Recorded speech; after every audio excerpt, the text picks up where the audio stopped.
দেখাচ্ছে যে আমাকে একটু দোলনায় কেউ তুলে দাও প্লিজ। তারপর ওকে দোলনায় তুলে দিয়ে এসেছে অ্যান্ড এইভাবেই ও এখানে দোলনা চড়ছে। আমাদের ওখানেও এরকম দু একটা পার্ক রয়েছে যেখানে কিছু জিম মেশিনও থাকে, ফ্রি হ্যান্ড এক্সারসাইজের সাথে সাথে যেগুলো টুকটাক কিছু, এখানেও সেরকম কিছু মেশিন রয়েছে। আর সত্যি কথা বলতে জিম সম্বন্ধে বা জিমের কোনো মেশিন সম্বন্ধে আমার কিন্তু কোনো রকম কোনো আইডিয়া নেই। আমি কোনো জিনিসের ঠিক সেইভাবে নাম জানি না, তো আমি তোমাদেরকে বলতে পারবো না। তো এখানে সবই রয়েছে। আর যেহেতু এটা পার্ক, এখানকার বাচ্চারা কেমন জামা কাপড় পরে বা এখানে যারা আসে তারা কি করে সবটাই কিন্তু তোমরা এখানে ভিডিওর মাধ্যমে দেখতে পাবে।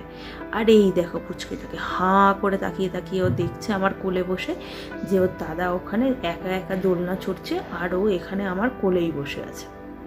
ওর কিন্তু ভিডিওর দিকে কোনো নজর নেই। কিন্তু আগের ভিডিওটাতে দেখেছিলে যখন আমি ভিডিও করছিলাম তখন ও ফোনের দিকে তাকিয়েছিল। আর